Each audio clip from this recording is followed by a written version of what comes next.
The first book of Samuel, otherwise called, the first book of the Kings, chapter 19. Reading from the King James Version of the Bible. And Saul spake to Jonathan his son, and to all his servants, that they should kill David. But Jonathan Saul's son delighted much in David, and Jonathan told David, saying, Saul my father seeketh to kill thee. Now therefore, I pray thee, take heed to thyself until the morning, and abide in a secret place, and hide thyself, and I will go out and stand beside my father in the field where thou art, and I will commune with my father of thee, and what I see, that I will tell thee.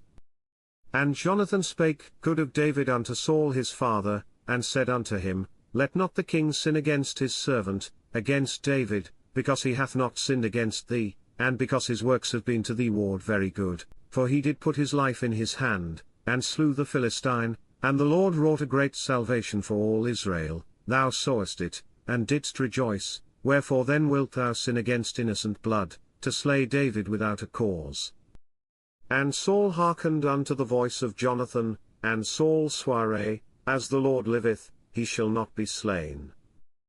And Jonathan called David, and Jonathan showed him all those things. And Jonathan brought David to Saul, and he was in his presence, as in times past. And there was war again, and David went out, and fought with the Philistines, and slew them with a great slaughter, and they fled from him. And the evil spirit from the Lord was upon Saul, as he sat in his house with his javelin in his hand, and David played with his hand.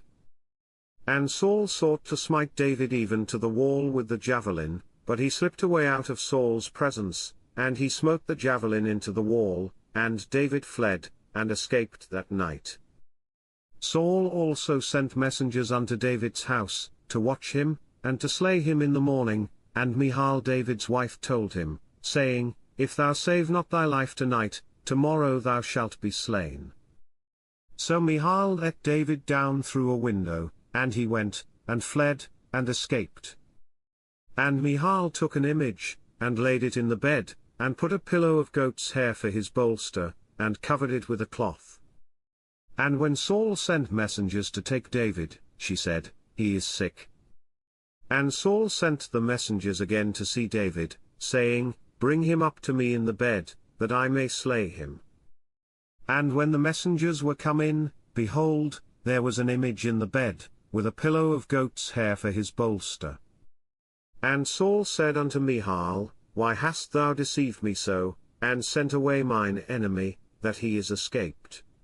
And Michal answered Saul, He said unto me, Let me go, why should I kill thee?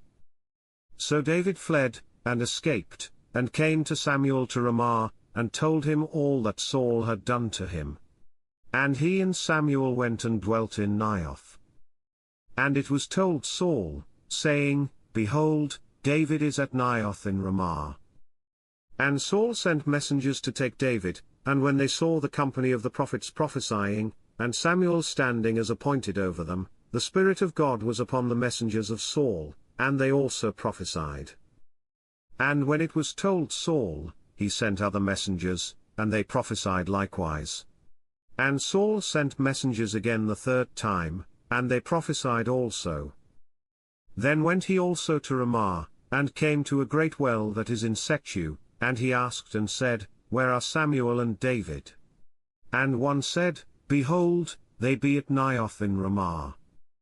And he went thither to Naioth in Ramah, and the Spirit of God was upon him also, and he went on, and prophesied, until he came to Naioth in Ramah.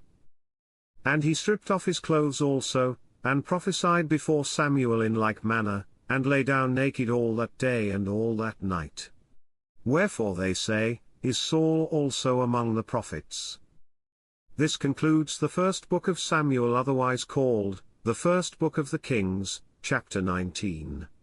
God bless you with love and abundance.